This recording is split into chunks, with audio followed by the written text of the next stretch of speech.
नमस्कार दोस्तों, यह है NCERT की की, ठीक है ना। कक्षा 9 की पाठ्य पुस्तक है इकोनॉमिक्स की। और यह वीडियो सभी एग्ज़ामों के लिए समान दृष्टि से उपयोगी है, क्योंकि ऑथेंटिक होती है ना, उनका ऑथेंटिक बुक होती है, उनका कोई तोड़ नहीं होता है। आए बात समझ में? तो ऑथेंटिक बुक सबसे बेस्ट होती है और इनकी हर एक लाइन इम्पोर्टेंट होती है, क्योंकि कहाँ से किसी प्रकार से क्वेश्चन बना के दे सकते हैं, ठीक है ना, चाहे वो कोई सी भी एग्ज़ाम हो।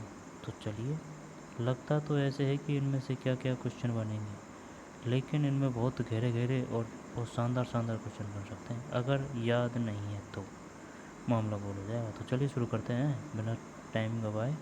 हर एक फैक्ट, हर एक तथ्य को आराम से समझते हैं और जो प्रत्येक दृष्टि से महत्वपूर्ण फैक्ट होंगे उनको अपन अच्छी तरह से देख लेंगे। तो चलिए शुरू करते हैं। अध्याय 2, संसाधन के रूप में लोग। संसाधन के रूप में लोग। संसाधन के रूप में लोग, ठीक। अवलोकन। संसाधन के रूप में लोग। अध्याय जनसंख्या की अर्थव्यवस्था पर दायित्व से अधिक परिसंपत्ति के रूप में व्याख्या करने का प्रयास है। जब शिक्षा, प्रशिक्षण और चिकित्सा सेवाओं में निवेश किया जाता है तो वही जनसंख्या मानव पूंजी में बदल जाती है।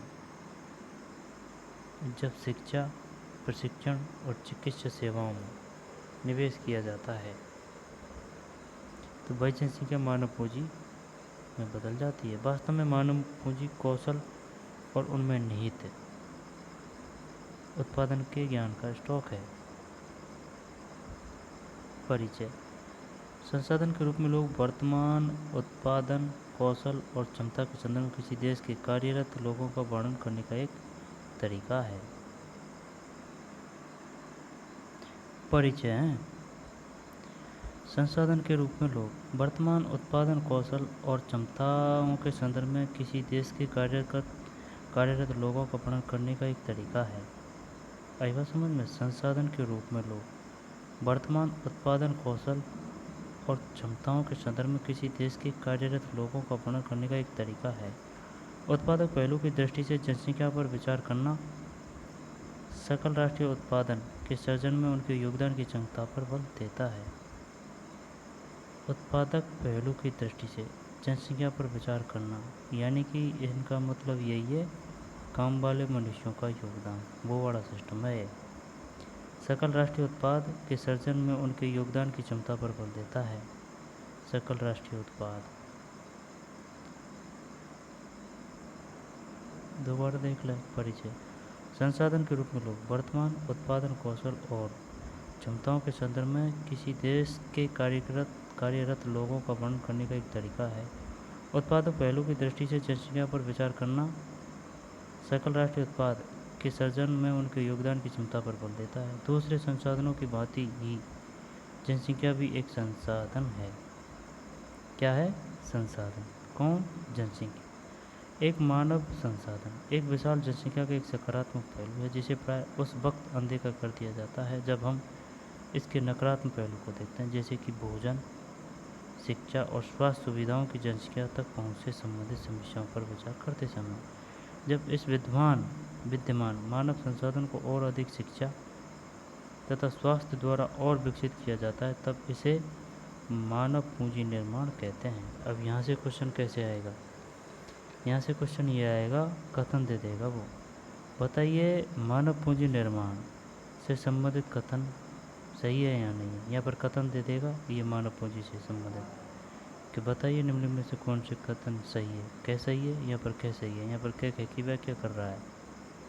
जब इस विद्वान मानव संसाधन को और अधिक शिक्षा तथा स्वास्थ्य द्वारा और विकसित किया जाता है, तब इसे मानव पूंजी निर्माण कहते हैं। मानव पूंजी निर्माण किसे कहते हैं? यहाँ पर सकल राष्ट्रीय उत्पाद में मानव संसाधन का क्या योगदान है।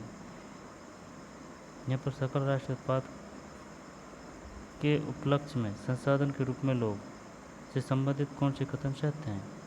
किसी प्रकार का क्वेश्चन बन सकता है।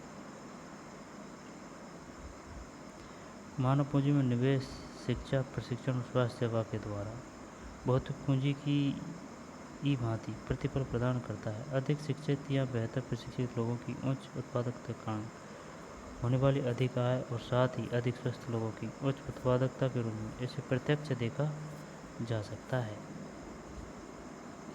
दोबारा ले लें। मानव पूंजी में निवेश शिक्षा, प्रशिक्षण और स्वास्थ्य सेवा के द्वारा भौतिक पूंजी की ही भांति प्रतिफल प्रदान करता है। अधिक शिक्षित या बेहतर प्रशिक्षित लोगों की उच्च उत्पादकता के कारण होने वाली अधिक आय और साथ ही अधिक स्वस्थ लोगों की उच्च उत्पादकता के रूप में इसे प्रत्यक्ष देखा जा सकता है।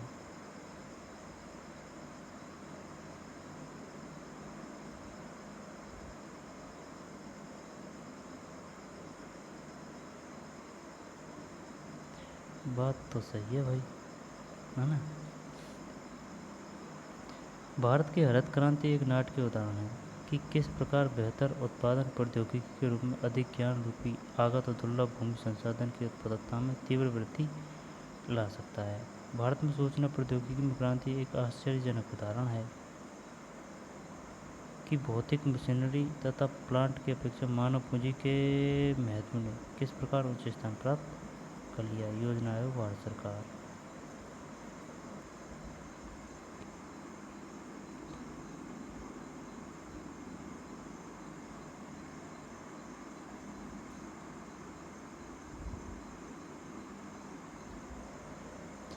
उच्च स्थान प्राप्त कर लिया है।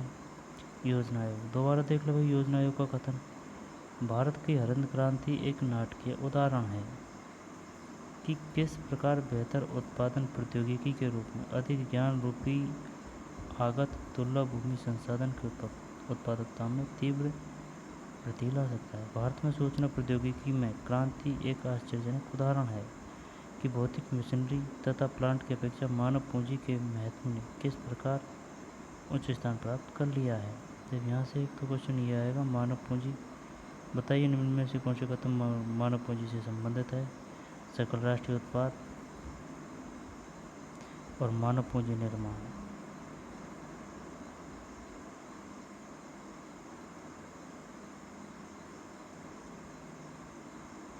बताइए निम्नलिखित में कौन सी शक्ति भौतिक पूंजी निर्माण की भांति देश की उत्पादक शक्ति में वृद्धि करती है। मानव पूंजी।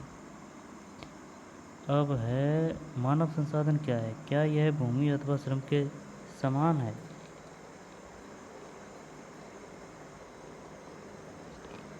क्या यह भूमि या श्रम के समान है, यह उससे अधिक है।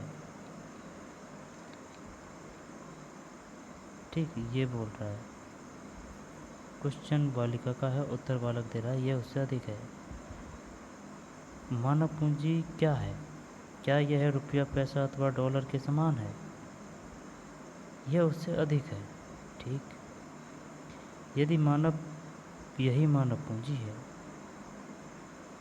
संसाधन के रूप में लोग जैसे कि डॉक्टर, शिक्षक और ये उद्योग में कार्यरत अन्य दर्जी, यानी कि जो भी कोई कुछ काम कर रहा है, जैसे वो दर्जी का काम कर रहा है या फिर पढ़ाने का काम कर रहा है। ठीक है, पढ़ने वाला तो नहीं आएगा, लेकिन जैसे कि सब्जी बेच रहा है या फिर कोई दुकान चला रहा है, तो वो प्रत्यक्ष व अप्रत्यक्ष रूप से सरकार के या फिर देश के ही हित में कुछ कार्य कर रहा है।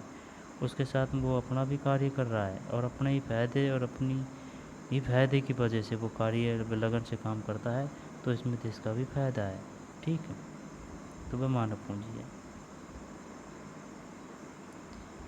आइए चर्चा करें। चित्र 2.1 को देखकर क्या हम बता सकते हैं कि डॉक्टर, अध्यापक, इंजीनियर तथा दर्जी अर्थव्यवस्था के लिए किस प्रकार परिसंपत्ति है। उच्च आय से न केवल अधिक शिक्षित और अधिक स्वस्थ लोगों को लाभ होता है, बल्कि समाज को भी अप्रत्यक्ष तरीकों से लाभ होता है। बात तो सही है। उच्च आय से, क्योंकि अधिक शिक्षित या अधिक स्वस्थ जनसंख्या का लाभ उन लोगों तक भी पहुंचता है जो स्वयं प्रत्यक्ष रूप से उतने शिक्षित नहीं हैं या उतनी स्वास्थ्य सेवाएं उन्हें प्रदान नहीं की गई। वास्तव में मानव पूंजी तो भाई वो मानव पूंजी पूंजी तभी तो बनेगी जब आप उसके लिए रोज़गार दोगे, रोज़गार के अवसर दोगे। अब ऐसे थोड़ी है कि भाई निकाल दे 10 पोस्ट और उस पर आ गए फॉर्म 10 लाख। ठीक है ना, ये भी तो सरकार को ही चाहिए कि भाई मानवों को संसाधन बनाने के लिए क्या किया जा सकता है। वास्तव में मानव पूंजी एक तरह से अन्य संसाधनों जैसे भूमि और भौतिक पूंजी से श्रेष्ठ है, क्योंकि मानव संसाधन भूमि और पूंजी का उपयोग कर सकता है। भूमि और पूंजी अपने आप उपयोगी नहीं हो सकते। अनेक दशकों से भारत में विशाल जनसंख्या को एक परिसंपत्ति की अपेक्षा एक दायित्व माना जाता रहा है। लेकिन यह आवश्यक नहीं कि एक विशाल जनसंख्या देश के लिए दायित्व भी हो। मानव पूंजी में निवेश द्वारा इसे एक उत्पादक परिसंपत्ति में बदला जा सकता है। उदाहरण के लिए सबके लिए शिक्षा, स्वास्थ्य, आधुनिक प्रौद्योगिकी के प्रयोग से औद्योगिक और कृषि श्रमिकों के प्रशिक्षण, उपयोगी वैज्ञानिक अनुसंधान आदि पर संसाधनों के व्यय द्वारा। उदाहरण के लिए सबके लिए शिक्षा और स्वास्थ्य, आधुनिक प्रौद्योगिकी के प्रयोग से औद्योगिक और कृषि श्रमिकों के प्रशिक्षण, उपयोगी वैज्ञानिक अनुसंधान आदि इन संसाधनों के व्यय द्वारा। निम्नलिखित दो उदाहरण स्पष्ट करते हैं कि लोग अधिक उत्पादन संसाधन बनने का प्रयास करते हैं। निम्न में से दो उदाहरण स्पष्ट करते हैं कि लोग अधिक उत्पादक संसाधन बनने का प्रयास करते हैं। अब अपन भी है, अब जैसे कि अपना तैयारी कर रहे हैं, ठीक है ना, तो अपना संसाधन बनने का ही प्रयत्न कर रहे हैं। लेकिन इसमें सरकार की भी भूमिका होती है, क्योंकि सरकार अगर रोज़गार का अवसर नहीं देगी तो फिर संसाधन कैसे बनेंगे हम।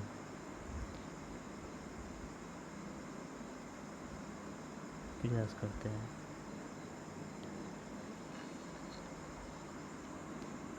शकल की कहानी। दो मित्र बिलास और शकल एक ही गांव सेमापुरा में रहते थे। शकल की आयु 12 वर्ष थी। उसकी माँ शीला घर का कामकाज देखती थी। अब दोनों की बात दो कहानी के माध्यम से समझा जा रहा है। कौन कौन है, एक तो शकल है और एक विलास है। शकल की 12 वर्ष थी है ना आयु। उसकी माँ शीला घर का कामकाज देखती थी, यानी गृहिणी थी। उसके पिता बूटा चौधरी खेत में काम करते थे, यानी किसान का लड़का था है भाई। शकल घर के कामकाज में अपनी माँ की मदद करता था। वह अपने छोटे भाई जीतू और बहन सीतू की भी देखभाल करता था। उसके चाचा श्याम ने मैट्रिक की परीक्षा पास की थी, लेकिन वह घर में बेकार बैठा था। अब ये बैठा रहने का कारण यही तो है, सरकार ने वैकेंसी नहीं निकाली। 8वीं पास या फिर मैट्रिक पास निकाल दे तो भाई मैट्रिक पास था वो, क्योंकि उसे कोई नौकरी नहीं मिली। बूटा और शीला चाहते थे कि उनका बेटा शकल पढ़े लिखे। वे उस पर गांव के स्कूल में नाम लिखाने के लिए जोर देते थे, जिसमें उसने शीघ्र प्रवेश पा लिया। उसने पढ़ना शुरू किया और उच्चतर माध्यमिक की परीक्षा पास कर ली। उसके पिता ने उसे अपनी पढ़ाई जारी रखने के लिए राजी कर लिया। उन्होंने शकल के लिए कंप्यूटर के व्यावसायिक कोर्स में अध्ययन के लिए कर्ज लिया। शकल प्रतिभाशाली था और आरंभ से ही पढ़ाई में उसकी रुचि थी। उसने बड़े लगन और उत्साह से अपना कोर्स पूरा कर लिया। कुछ समय पश्चात उसे एक प्राइवेट फर्म में नौकरी मिल गई। उसने एक नए प्रकार के सॉफ्टवेयर को डिजाइन भी किया। इस सॉफ्टवेयर से फर्म को अपनी बिक्री बढ़ाने में सहायता मिली। उसके बॉस उसकी सेवाओं से प्रसन्न होकर उसे पदोन्नति तो हो गया ना। अब यह संसाधन बन गया, लेकिन इसने पहले क्या है कि इन्वेस्ट किया था, ठीक है ना। किस में इन्वेस्ट किया था, कंप्यूटर के व्यावसायिक कोर्स में कर्ज लिया था।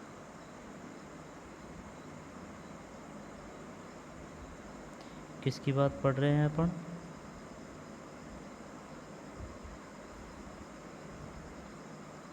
शकल की बात कर रहे हैं अपन, ठीक भाई। ये चित्र है जो अपन कहानी पढ़ रहे हैं उसके अनुसार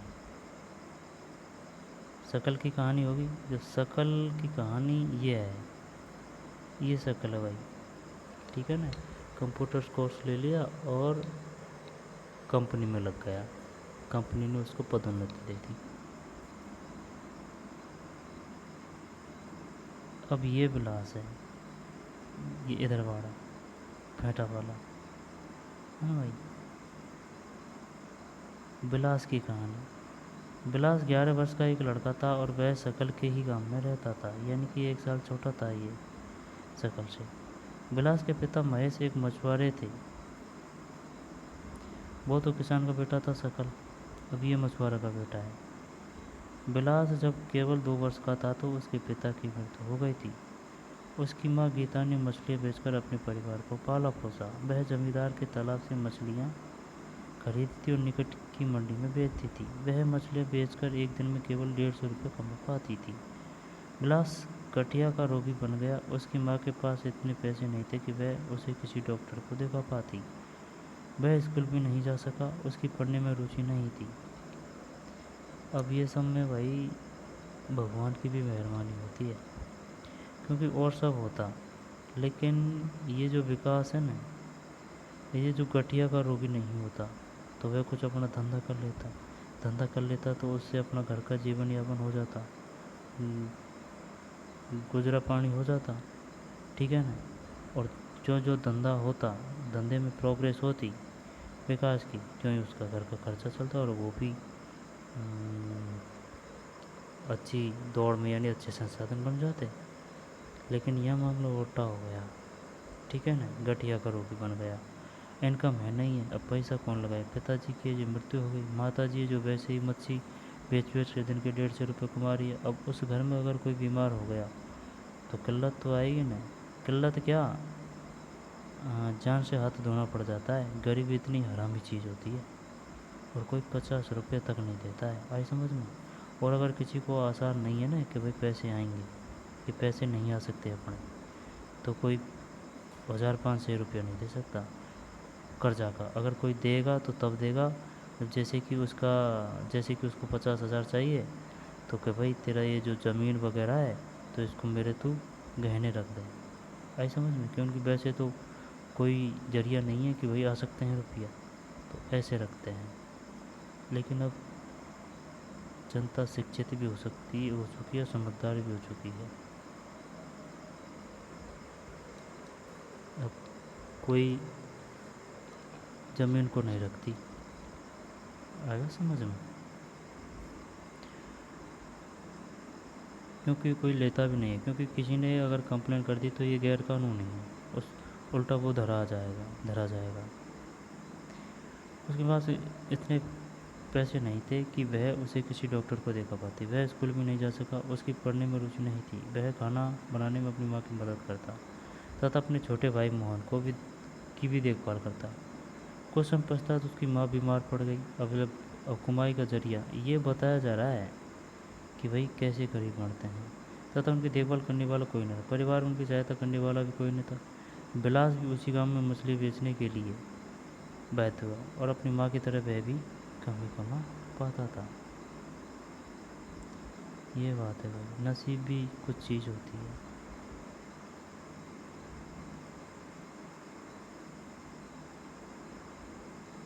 और ज़्यादातर जो गरीब होता है ना, वो ज़्यादा गरीब होता है, और जो अमीर होता है और अमीर होता है।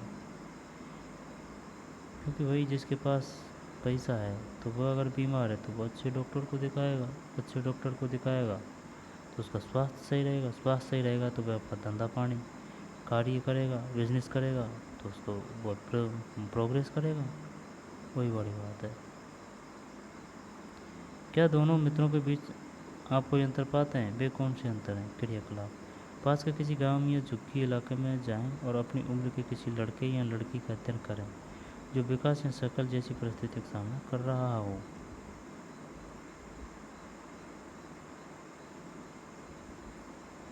इन दोनों व्यक्तियों के अध्ययनों में हमने देखा कि शकल स्कूल जाता था जबकि विलास स्कूल नहीं गया।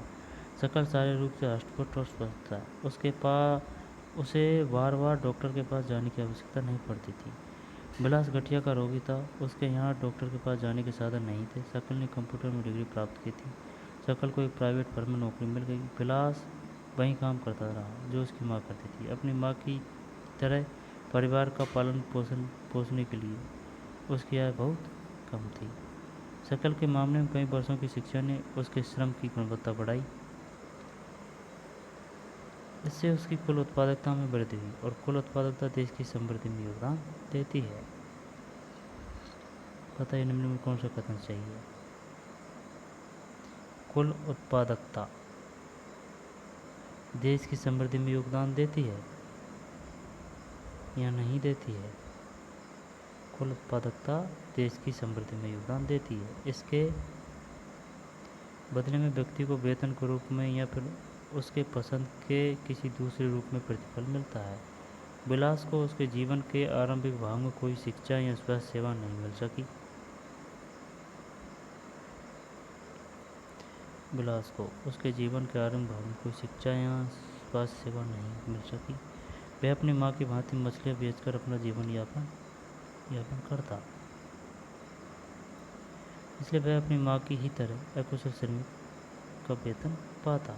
अकुशल मानव संसाधन में शिक्षा और चिकित्सा सेवा के द्वारा निवेश से भविष्य में उच्च प्रतिफल प्राप्त हो सकते हैं। शिक्षा और चिकित्सा सेवा के द्वारा निवेश से भविष्य में उच्च प्रतिफल प्राप्त हो सकते हैं। लोगों में यह निवेश भूमि और पूंजी में निवेश की ही तरह है। अब तो सब दुनिया निवेश करती है भाई, पढ़ाई में घर बर्बाद तक हो जाते हैं।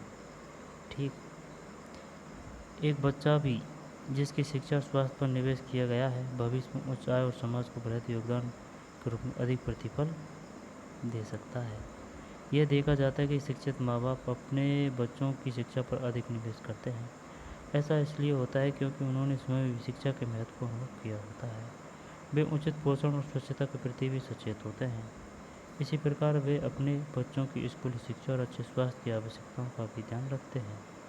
इस तरह इस मामले में एक अच्छा चक्र बन जाता है। इसके विपरीत में भी अशिक्षित और अस्वच्छता तथा सुविधा वंचित स्थिति में रहने वाले माँ बाप एक दुष्चक्र सृजित कर लेते हैं और अपने बच्चों को अपनी ही तरह सुविधाओं से वंचित स्थिति में रखते हैं। बात तो सही है और ये हकीकत है और ये बैठती भी है। जैसे कि कोई छेड़ी चलाने वाला है, तो छेड़ी चलाने वाला है ना, तो पहले तो वो छेड़ी चलाता है, फिर वो अपने साथ प्रत्यक्ष व अप्रत्यक्ष रूप से अपने बच्चों को भी लगा देता है। अब बच्चे अगर शिक्षा ग्रहण नहीं करेंगे, ठीक है ना, वातावरण से नहीं जुड़ेंगे और उन पर शिक्षा पर निवेश नहीं होगा, तो फिर वे कैसे अच्छे उत्पादक बनेंगे? गलत है? सही है।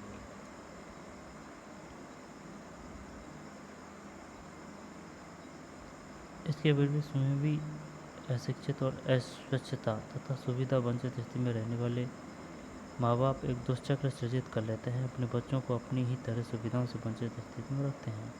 जापान जैसे देशों में मानव संसाधन पर निवेश किया। जापान जैसे देशों ने मानव संसाधन पर निवेश किया। अब ये लाइन उठा देती, बताइए किस देश ने मानव संसाधन पर निवेश किया है? जापान। उनके पास कोई प्राकृतिक संसाधन नहीं था, वह विकसित धनी देश है। यानी कि कैसे निवेश किया? निवेश ऐसे किया उसने, कॉलेज बनाए, विभिन्न तरह के कंप्यूटर कोर्स चलाए, ठीक है ना, विश्वविद्यालय बनाए, इस तरह की योजनाएं चलाई जिससे कि गरीब छात्र भी आसानी से शिक्षा अध्ययन कर सकें। ये विकसित धनी देश है। वे अपने देश के लिए आवश्यक प्राकृतिक संसाधनों का आयात करते हैं। वे कैसे धनी विकसित बने? उन्होंने लोगों में विशेष रूप से शिक्षा और स्वास्थ्य के क्षेत्र में निवेश किया। उन लोगों ने भूमि और पूंजी जैसे अन्य संसाधनों का कुशल उपयोग किया है। इन लोगों ने जो कुशलता प्रौद्योगिकी विकसित की, उसी से ये देश धनी और विकसित बने।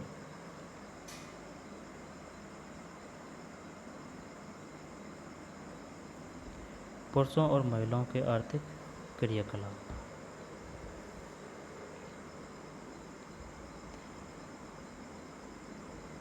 विलास और शकल की तरह लोग विभिन्न क्रियाकलापों में संलग्न हैं। हमने देखा कि विलास मछलियाँ बेचता था, छोटा थोड़ी ऊपर,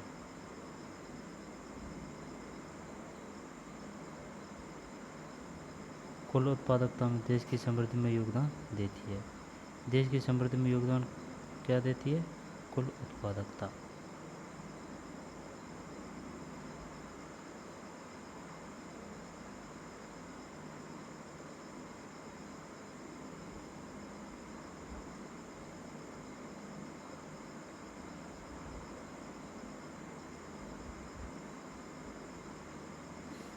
अब है यहाँ से, है ना, पुरुषों और महिलाओं के आर्थिक क्रियाकलाप।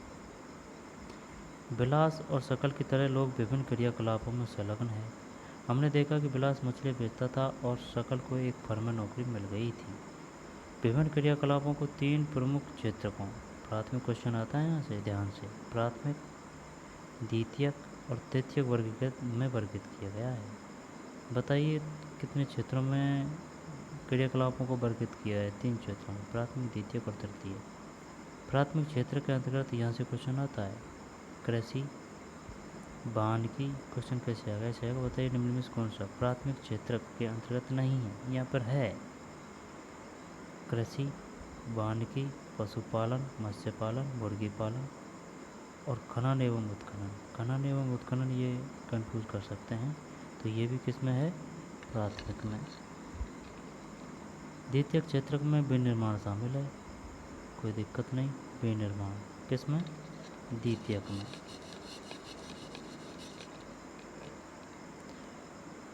तृतीयक क्षेत्र में व्यापार, परिवहन, संचार, बैंकिंग, बीमा, शिक्षा, स्वास्थ्य, पर्यटन सेवाएं इत्यादि शामिल किए जाते हैं। द्वितीयक क्षेत्र में विनिर्माण शामिल है, कोई दिक्कत नहीं है ना भाई। देख प्राथमिक क्षेत्र में क्या क्या है, दोबारा देख लो। कृषि, वानिकी, पशुपालन,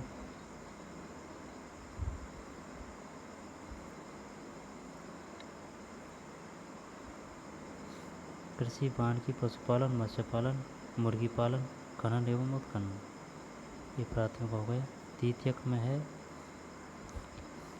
द्वितीयक में विनिर्माण है, कोई रोड़ा नहीं। तृतीयक क्षेत्र में व्यापार, परिवहन, संचार, बैंकिंग, बीमा, शिक्षा, स्वास्थ्य, पर्यटन सेवाएं इत्यादि। व्यापार, परिवहन, संचार, बैंकिंग। क्वेश्चन कैसे देगा? क्वेश्चन ऐसे देगा कि बताइए निम्नलिखित में से तृतीयक क्षेत्र में सम्मिलित है या नहीं है। यहाँ पर निम्नलिखित में से कौन से कथन सही है? द्वितीयक क्षेत्र में विनिर्माण शामिल है, प्राथमिक क्षेत्र में वानिकी, खनन व उत्खनन शामिल है, और थर्ड दे देगा कोई और चौथा दे देगा ये कि शिक्षा, स्वास्थ्य, पर्यटन और बीमा तृतीयक क्षेत्र में शामिल है, और एक गलत दे देगा।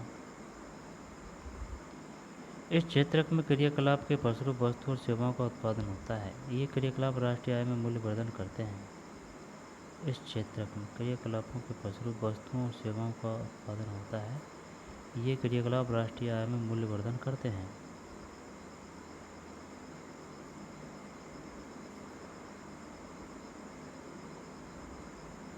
मूल्य वर्धन करते हैं।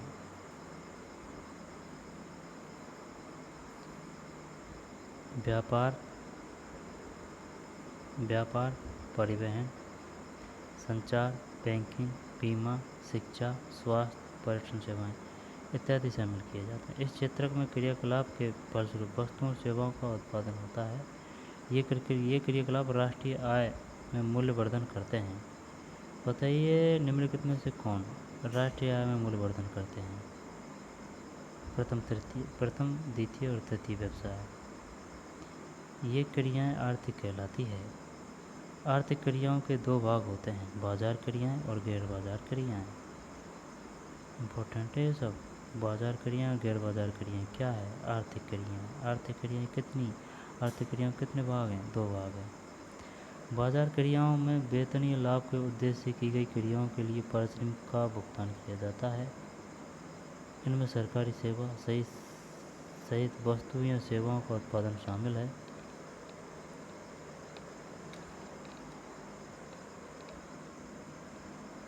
इनमें सरकारी सेवा सहित वस्तु इन सेवाओं का उत्पादन शामिल है। ये गैर बाजार क्रियाओं से अभिप्राय स्व उपभोग के लिए उत्पादन है। इनमें सरकारी सेवा सहित वस्तु या सेवाओं का उत्पादन शामिल है।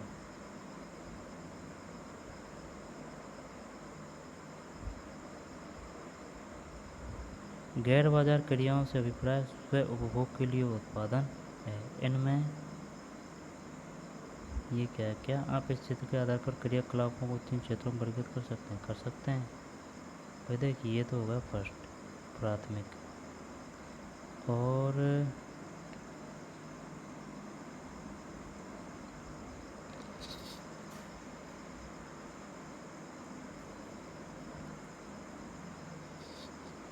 विनिर्माण द्वितीय में है। ये दोनों तृतीय तो नहीं है।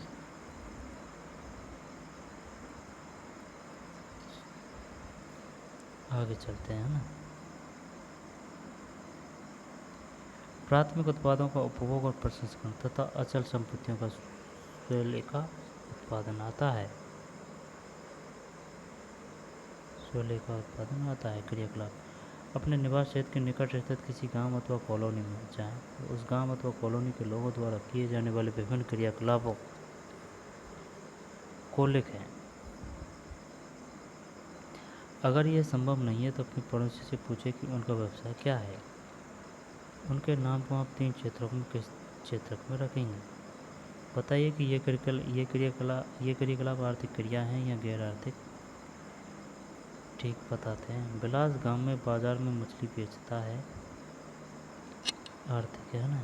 बिलास अपने परिवार के लिए खाना पकाता है, ये आर्थिक नहीं है ना।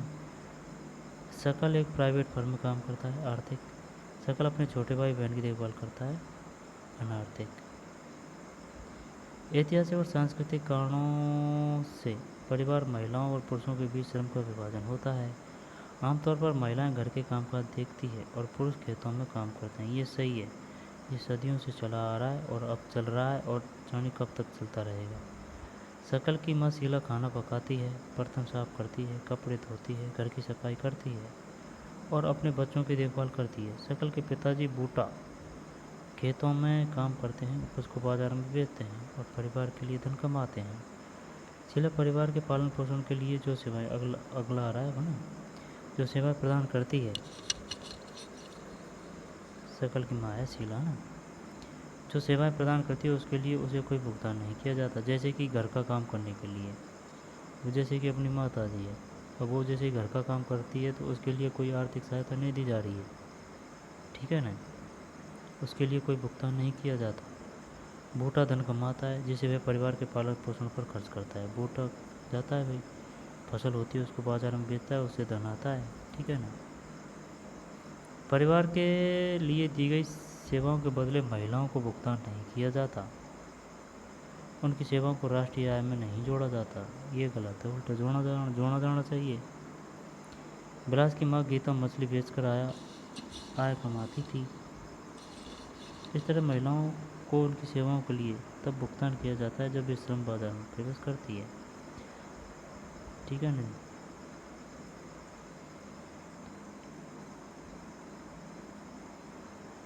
बिलास की माँ गीता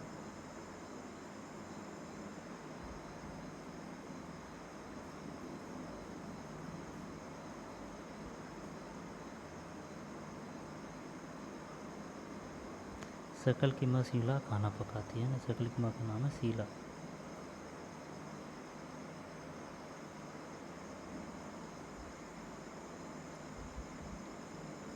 सकल की माँ की बात होगी है ना। अब है बिलास की माँ। गीता मछली बेचकर आय कमाती थी। इस तरह मछलियों को उनकी सेवाओं के लिए तब भुगतान किया जाता है जब वे श्रम बाजार में प्रवेश करती है।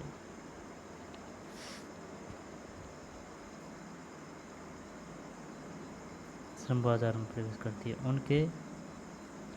उनके पुरुष सहयोगी की ही तरह उनकी आय उनकी शिक्षा और कौशल के आधार पर निर्धारित की जाती है। शिक्षा व्यक्ति के उपलब्ध आर्थिक अवसरों के बेहतर उपयोग में सहायता करती है। शिक्षा व्यक्ति के उपलब्ध आर्थिक अवसरों के बेहतर उपयोग में सहायता करती है।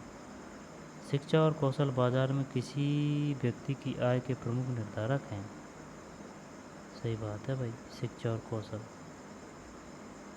बाजार में अधिकांश महिलाओं के पास बहुत कम शिक्षा और निम्न कौशल स्तर है। पुरुषों की अपेक्षा महिलाओं को कम पारिश्रमिक दिया जाता है। अधिकतर महिलाएं वहां काम करती हैं जहाँ नौकरी की सुरक्षा नहीं होती तथा कानूनी सुरक्षा का अभाव है। अनियमित रोजगार और निम्न आय इस क्षेत्र की विशेषताएं। इस क्षेत्र ठीक है, यहाँ से दोबारा देखते हैं। पुरुष सहयोगी की ही तरह उनकी आय उनकी शिक्षा और कौशल के आधार पर निर्धारित की जाती है। शिक्षा व्यक्ति के उपलब्ध आर्थिक अवसरों के बेहतर उपयोग में सहायता करती है। शिक्षा और कौशल बाजार में किसी व्यक्ति की आय के प्रमुख निर्धारक है। शिक्षा और कौशल अधिकांश महिलाओं के पास बहुत कम शिक्षा और निम्न कौशल स्तर है। पुरुषों की अपेक्षा महिलाओं को कम पारिश्रमिक दिया जाता है। अधिकतर महिलाएं वहां काम करती है जहां नौकरी की सुरक्षा नहीं होती तथा कानूनी सुरक्षा का अभाव है। अनियमित रोजगार और निम्न आय इस क्षेत्र की विशेषताएं हैं। इस क्षेत्र में प्रसूति अवकाश, शिशु देखभाल और अन्य सामाजिक सुरक्षा तंत्र जैसी सुविधाएं उपलब्ध नहीं होती। ये प्राइवेट सेक्टर की बात हो रही है, कोई फैक्ट्री वगैरह। तथापि उच्च शिक्षा और उच्च कौशल वाली महिलाओं को पुरुषों के बराबर वेतन मिलता है। संगठित क्षेत्र में शिक्षण और चिकित्सा उनसे सबसे अधिक आकर्षित करते हैं। शिक्षण और चिकित्सा कुछ महिलाओं ने सामान्य नौकरियों के अलावा प्रशासनिक और अन्य सेवाओं में प्रवेश किया है जिनमें वैज्ञानिक और प्रौद्योगिकी सेवा के उच्च स्तर की आवश्यकता पड़ती है। अपनी बहन या साथ पढ़ रही किसी सहपाठी से पूछें कि वह क्या बनना चाहती है। जनशिक्षा की गुणवत्ता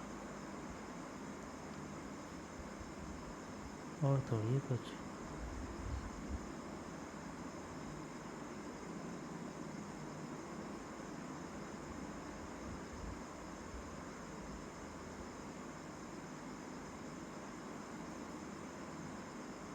ये पढ़ लिया ना, कुछ नहीं रहा है।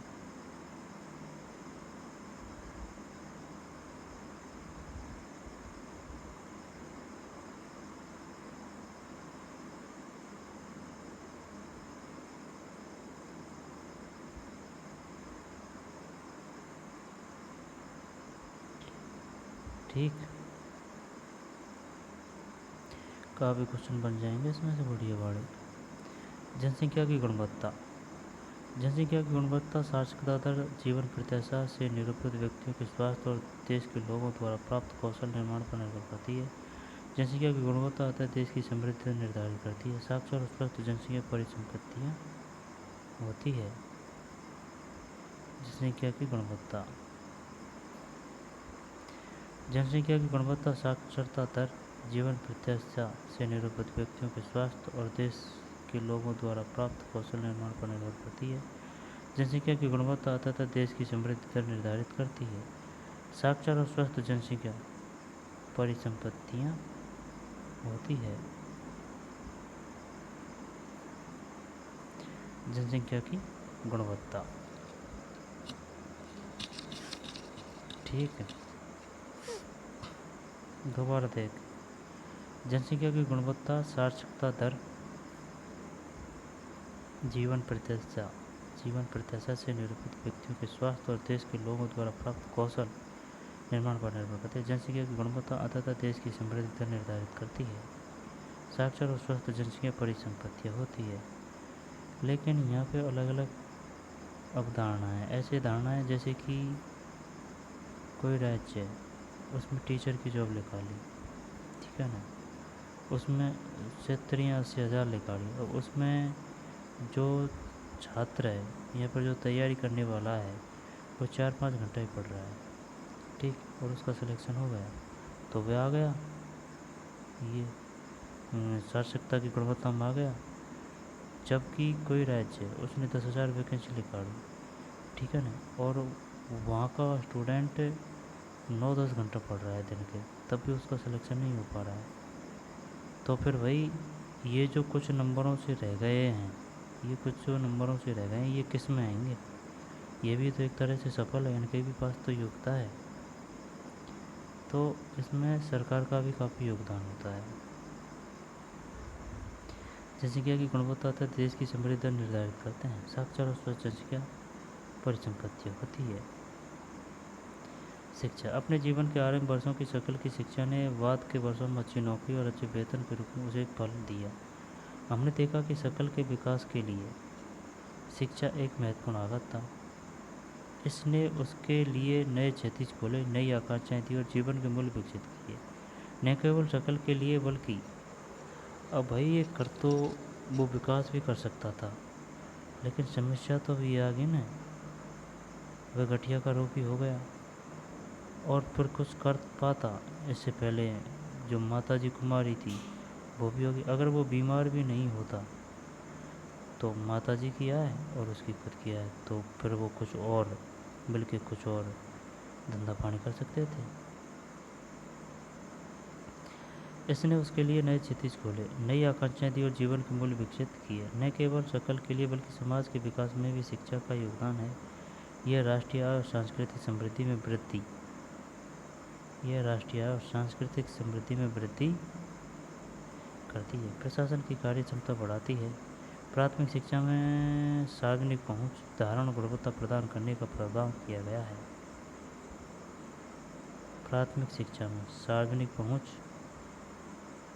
धारण और गुणवत्ता प्रदान करने का प्रावधान किया गया है और इस मामले में लड़कियों पर विशेष जोर दिया गया है। लड़कियों पर तो ये है ना सार्वजनिक पहुंच। इसके लिए सरकार को पहली से लेकर 8वीं तक, यहाँ पर पहली से लेकर 5वीं तक अलग स्कूल की व्यवस्था रखनी चाहिए, जिससे कि वो बढ़िया तरीके से और अच्छी तरीके से पढ़ सके। आई बात समझ में? क्योंकि जब 1 से 12 तक का होता है ना, तो जितना ध्यान होना चाहिए वो ध्यान नहीं दे पाते टीचर इन स्टूडेंटों पे, और इनसे और शिक्षा भी प्रभावित होती है, क्योंकि ज़ोर ज़ोर से पाला वगैरह नहीं बुला सकते। तो 1 से 8 तक अलग स्कूल ही होना चाहिए। पहले 1 से 5 और 1 से 8 तक अलग ही थे। 1 से 5 तक तो अलग ही थे, 8 तक भी थे। प्रत्येक जिले में नवोदय विद्यालय जैसे प्रगति निर्धारक विद्यालयों की स्थापना की गई। हाँ, ये शानदार स्कूल है। बड़ी संख्या में हाई स्कूल के विद्यार्थियों को ज्ञान और कौशल से संबंधित व्यवसाय उपलब्ध कराने के लिए व्यावसायिक शाखाएं विकसित की गई। शिक्षा पर योजना परिव्यय पहली पंचवर्षीय योजना में 151 करोड़ से बढ़कर 2020-21 में 99,300 करोड़ रुपये हो गया। ये क्वेश्चन आ सकता है, आ भी चुका है। बताइए पहली पंचवर्षीय योजना में शिक्षा पर कितना व्यय किया गया था?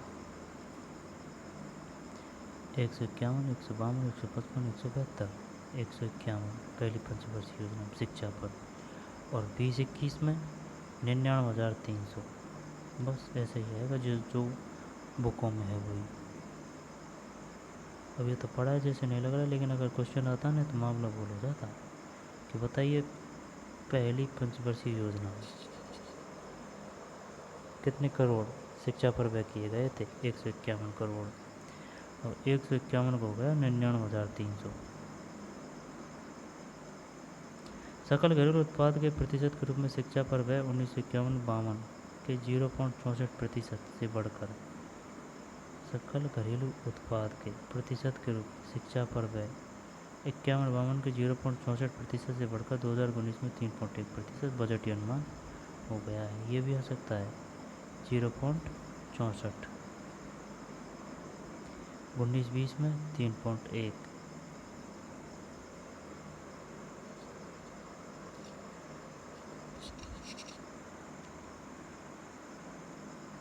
इसके बाद केंद्रीय व राज्य सरकार के दस्तावेज भारतीय रिजर्व बैंक के द्वारा यह बजट अनुमान 2020-21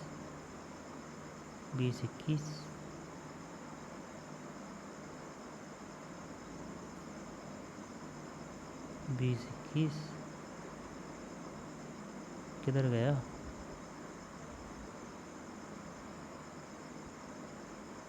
में घटकर 2.8% बताया गया है। इसमें साक्षरता दर 1951 में 18% बढ़कर 2018 में 85% हो गई। साक्षरता प्रत्येक नागरिक का न केवल अधिकार है, बल्कि यह नागरिकों द्वारा अपने कर्तव्यों का ठीक प्रकार से पालन करने तथा अपने अधिकारों का ठीक प्रकार से लाभ उठाने के लिए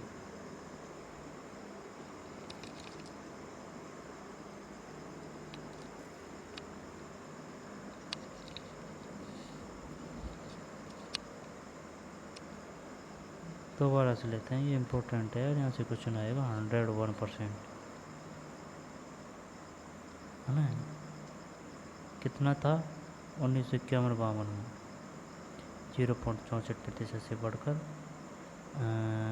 सकल घरेलू उत्पाद की बात आ रही है, 0.64% से बढ़कर 1951-52 में, 1920 में हो गया 3.1%, है ना भाई। केंद्रीय व राज्य सरकार के दस्तावेज भारतीय रिजर्व बैंक के द्वारा यह बजट अनुमान 2020-21 में घटकर 2.8% बताया गया है। इससे साक्षरता दर 1951 के 18% से बढ़कर 2018 में 85, 18 में 85, 51 में कितना था पूछ लेगा वो, बताइए साक्षरता दर 1951 में कितने प्रतिशत थी? 18%, 18 में 85% हो गई। साक्षरता प्रत्येक नागरिक का न केवल अधिकार है बल्कि यह नागरिकों के द्वारा अपने कर्तव्यों का ठीक प्रकार से पालन करने तथा अपने अधिकारों का ठीक प्रकार से लाभ उठाने के लिए अनिवार्य भी है। तथापि जनसंख्या के विभिन्न भागों के बीच व्यापक अंतर पाया जाता है। महिलाओं की अपेक्षा पुरुषों में साक्षरता दर करीब 16% अधिक और ग्रामीण क्षेत्रों के अपेक्षा नगरीय क्षेत्रों में साक्षरता दर करीब 14.2% अधिक है। जो ही आएंगे ये पूछेगा क्या, महिलाओं की अपेक्षा पुरुषों में साक्षरता दर कितने प्रतिशत अधिक है? 16। ग्रामीण क्षेत्रों की अपेक्षा नगरीय क्षेत्रों में साक्षरता दर कितनी प्रतिशत है? 14.2, 16, 14.2। वर्ष 2011 केरल के कुछ जिलों में साक्षरता दर 94%, जबकि बिहार में 62% ही है। 94 और 62।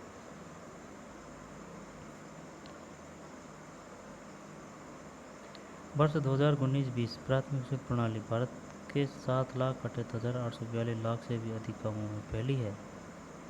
प्राथमिक स्कूल प्रणाली, ठीक है भाई। यानी कितने स्कूल है? दुर्भाग्यवश स्कूल शिक्षा के इस विस्तार को शिक्षा के निम्न स्तर और पढ़ाई के बीच में छोड़ने की उच्च दर ने कमज़ोर कर दिया है। जैसे 14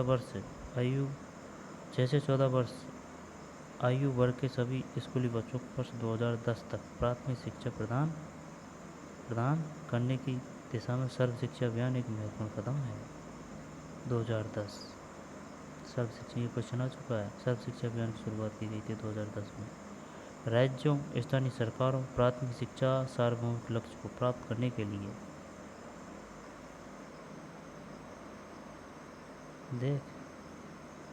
राज्यों, स्थानीय सरकारों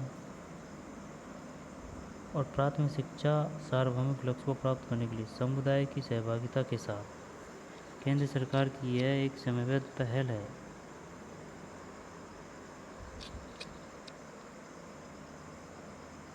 प्राथमिक शिक्षा सार्वभौमिक लक्ष्य को प्राप्त करने के लिए समुदाय की सहभागिता के साथ केंद्र सरकार की यह समन्वित पहल है। इसके साथ ही प्राथमिक शिक्षा में नामांकन बढ़ाने हेतु सेतु पाठ्यक्रम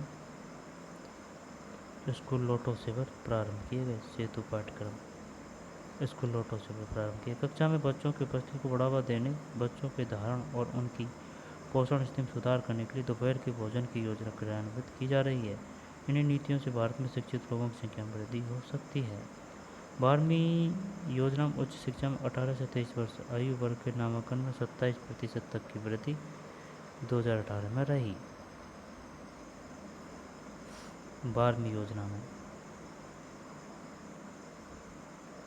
27% तक की वृद्धि रही थी भैया, ठीक। 18 से 23 वर्ष आयु वर्ग की वृद्धि 2018 में रही। यह विश्व की औसत 26% से मिलती जुलती है। यह रणनीति पहुंच में वृद्धि, गुणवत्ता, राज्यों के लिए विशेष पाठ्यक्रम में परिवर्तन को स्वीकार करना, व्यावसायीकरण तथा सूचना प्रौद्योगिकी के उपयोग का जाल बिछाने पर केंद्रित है। प्रयास दूरस्थ शिक्षा, औपचारिक और अनौपचारिक दूरस्थ तथा संचार प्रौद्योगिकी की शिक्षा देने वाले शिक्षण संस्थाओं के अभिसरण पर भी केंद्रित है। पिछले 60 वर्षों में विशेष क्षेत्रों में उच्च शिक्षा देने वाले शिक्षण संस्थाओं तथा विश्वविद्यालयों की संख्या में महत्वपूर्ण वृद्धि हुई है। 1951 से 2019-20 के बीच कॉलेजों तथा विश्वविद्यालयों की संख्या में वृद्धि, छात्रों के नामांकन तथा अध्यापकों की भर्ती 2.1 में देखें।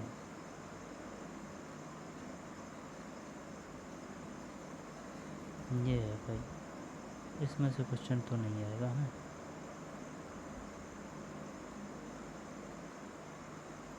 अखिल भारतीय उच्चतर शिक्षा सर्वेक्षण द्वारा उपलब्ध अंतिम गणना पिछले 5 वर्षों के दौरान नामांकन साधन में औसत वृद्धि का अनुमान। आइए चर्चा करें। सारणी 2.1 की कक्षा चर्चा हम करें तथा निम्न प्रश्नों को उत्तर दें। क्या विद्यार्थियों की बढ़ती हुई संख्या को प्रवेश देने के लिए कॉलेजों की संख्या में वृद्धि पर्याप्त है? क्या आप सोचते हैं कि हमें विश्वविद्यालयों की संख्या बढ़ानी चाहिए? वर्ष 1950-51 से वर्ष 1998-99 तक शिक्षकों की संख्या में कितनी वृद्धि हुई है? भावी महाविद्यालयों और विश्वविद्यालयों के बारे में आपका क्या विचार है? और ये स्वास्थ्य को अगले दिन पढ़ेंगे है ना, लेकिन इसमें कुछ छूट गया है, उसको देख लेते हैं। ये इम्पोर्टेंट ये सब।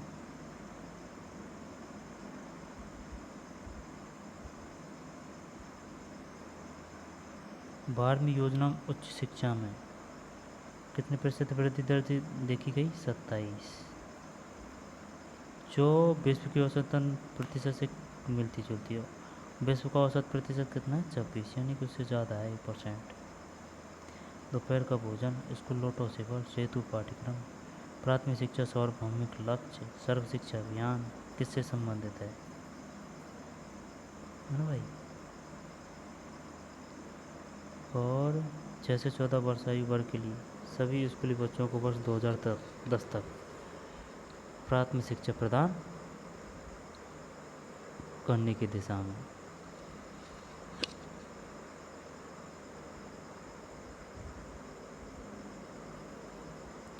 साक्षरता दर 18% से बढ़कर 2018 85% हो गई। कितनी? 85। 1951 में कितनी थी? 18। और महिलाओं की अपेक्षा पुरुषों में साक्षरता दर करीब 16% अधिक। महिलाओं से पुरुषों की साक्षरता कितनी अधिक है? 16। और ग्रामीण क्षेत्रों की अपेक्षा नगरीय क्षेत्रों में साक्षरता दर करीब कितनी है? 14.2% अधिक है ग्रामीण क्षेत्रों से। नगरीय क्षेत्रों में 14.2, ठीक। और महिलाओं की अपेक्षा पुरुषों में 16 और 14। केरल में 94, बिहार में 62। 7,68,842 लाख से भी अधिक गाँवों में फैली है।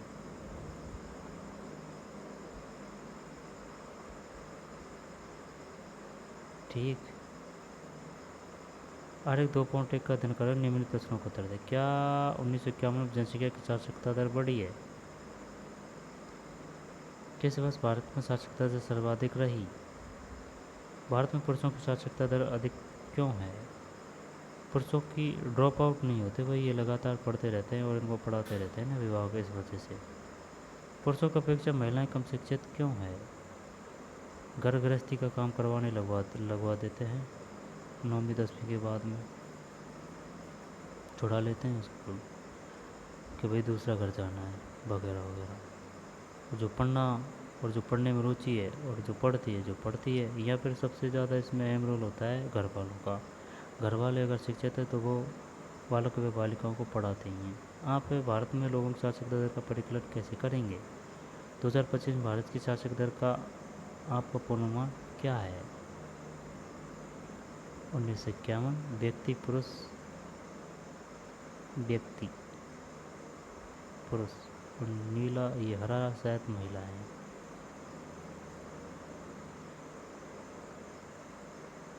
पुरुषों की तो सबसे ज़्यादा ही रही है भाई, ये रेड वाला।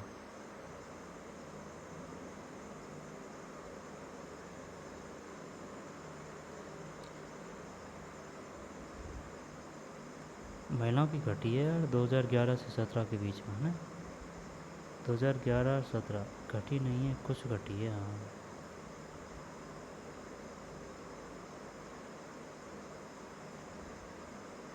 विद्यालय के छात्र छात्रा।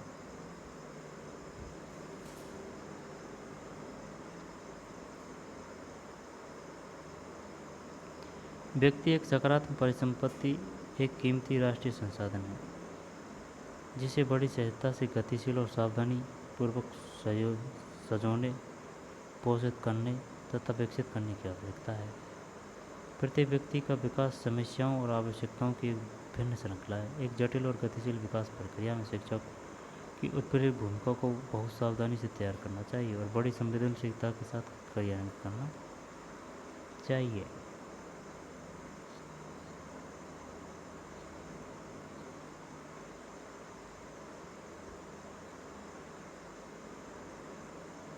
जनसंख्या की गुणवत्ता।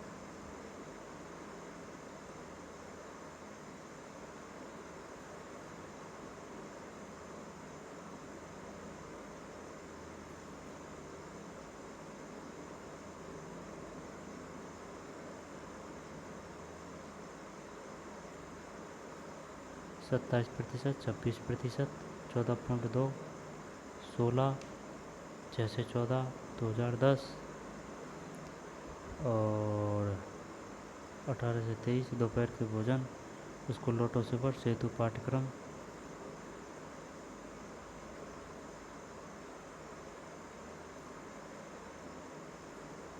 अब स्वास्थ्य, इसको बाद में पढ़ेंगे। चलिए मिलते हैं नए वीडियो में। धन्यवाद।